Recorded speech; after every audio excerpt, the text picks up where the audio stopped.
Hey everybody, this is Perch, and this is a review of a character I like, Monica Rambeau, who is currently Spectrum, was Captain Marvel, and all that kind of stuff. Or sorry, not Spectrum. What am I saying? Photon. Photon. She was Spectrum. Now she is Photon. So let's talk about it. So I'm going to read this mail. This person's giving me their opinion, and I'll also review the comics. We'll do it together. It says, "Hey Perch, so Photon won by it's not Al Ewing, Eve Ewing, dropped today, starring a character who I know is a personal favorite of yours. I'm sure that you read the issue by now, but in case you haven't, this is spoiler warning. Yes, this is a spoiler warning, and I have read the issue. Quick summary is this issue was both better and worse than I expected it to be. This comic was both what I expected it to be and worse for me. The art was decent.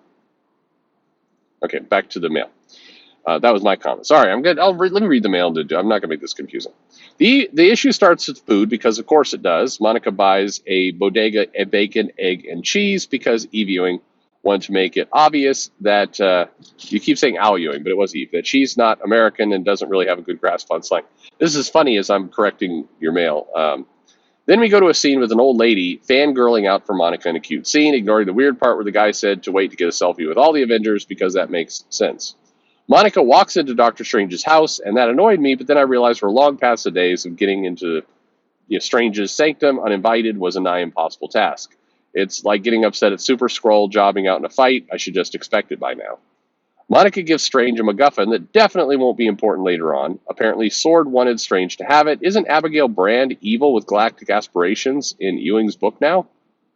Some mysterious being then crashes into Earth, and in the strangest scene in the entire comic, Monica tries to punch it in the head without asking any questions and isn't attacking anyone. Spider-Man shows up to help fill panels. That's pretty much right. Monica defeats the unknown entity who wasn't attacking. Then we find out that she's some scientist that Monica will destroy the universe before Wong knocks her out. With that ominous warning from a mysterious person she never met, Monica just goes home.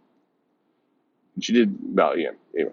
Monica gets a phone call from her cousin who is upset about a fight he had with his significant other. Monica seems a little worried for his safety, but he yells at her and hangs up, causing Monica to literally run to her parents' house in tears. Monica gets a bit of a pep talk and then flies into space, and the issue ends. I didn't go in expecting good things, and this issue largely met my expectations. Nothing exceptionally bad, just boring. How can someone honestly say this was $4 well spent? Anyway, I hope you liked it more than I did. I did not. So the art was okay. I think the art, it's serviceable. Monica looked a little weird in panels. They did a little bit too much to kind of, I don't know what the best way to put it is. Like, not normalize Monica, but they kind of want to overemphasize, like, she has a family, she has friends, and everything else. And the art at times, it took away from the cosmic. I put it this way, I guess, but let me say it the positive way. I'm looking forward to seeing Photon in space and seeing some cosmic stuff because Monica, with her power set and everything else she can do, is pretty cool, pretty powerful, a lot of cool things that she can do. We really didn't get to see a lot of that in this issue. This issue is more grounded in that sense. And so I'm anxious to see the artist cut loose in that environment. It's probably the best. That's a better way to put it.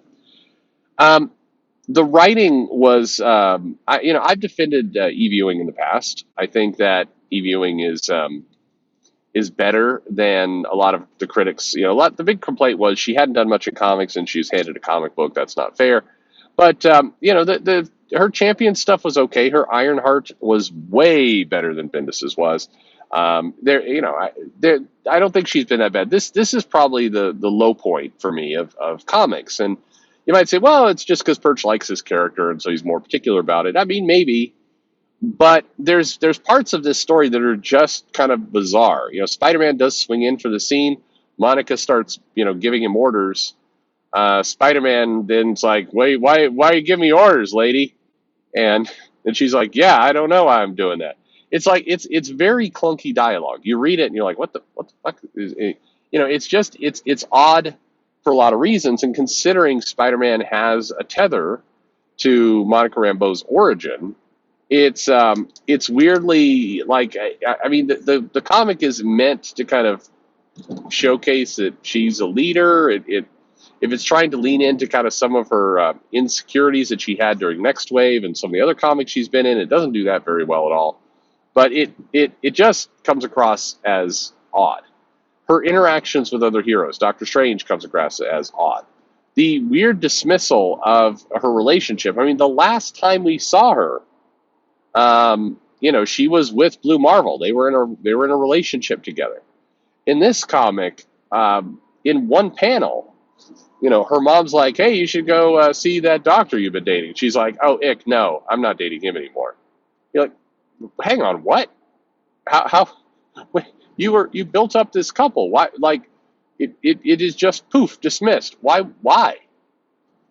I mean, I'm starting to wonder what the fuck does Marvel have against Blue Marvel? Like that, he's an interesting character. That was one of the better creations over the last decade or so. It's like you could do more with that guy. You should do more with that guy. I was surprised. We got to get him out of the picture. Why? You could omit that wording and it doesn't matter.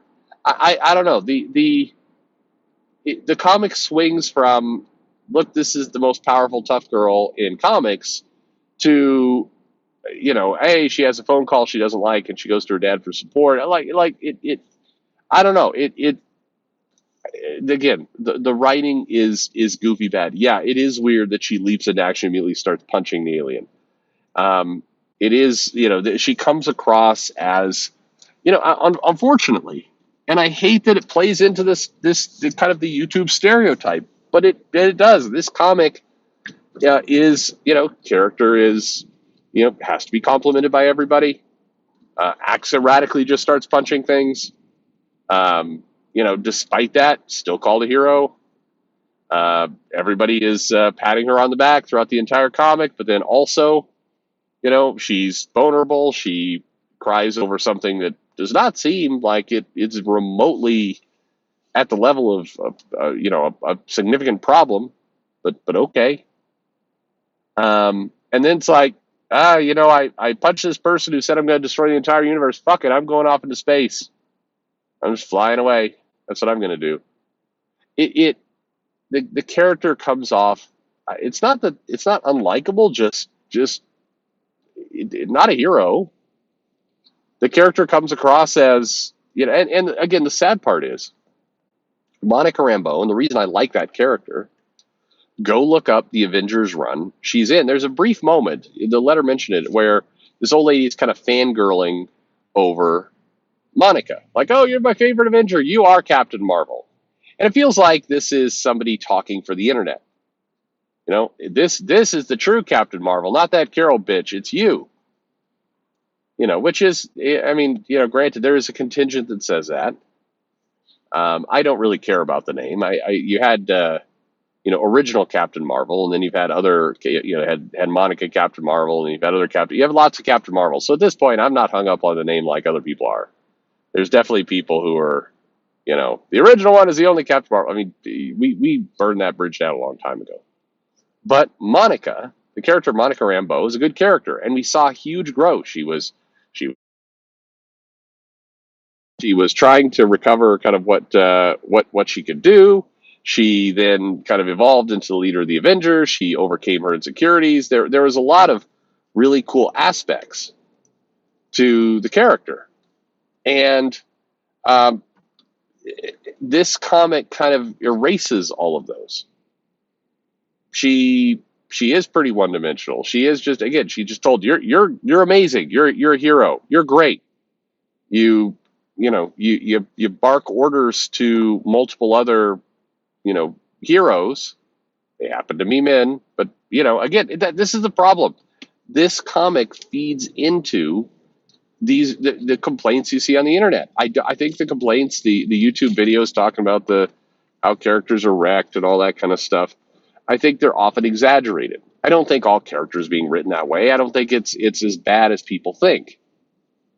This comic is like somebody saying, "Hey, hold my beer. I'm gonna write exactly what people complain about." That sucks. I hate that. I hate that this comic seems designed for people to make angry YouTube videos about feminism, and now they're wrecking comics. That seems like the goal of this one. Again, I'm holding out some hope, because why not? that the comic is going to recover, meaning it's we're getting into space, and so getting her into space is going to get some cosmic stuff happening, and then that will lead to some other it's a more interesting place. And maybe this is just the grounding. I don't think so. I think it's from reading the comic, it feels pretty baked in. The kind of rapid dismissal of her relationship with Blue Marvel and some of the other stuff is an indicator that this isn't just some temporary blip in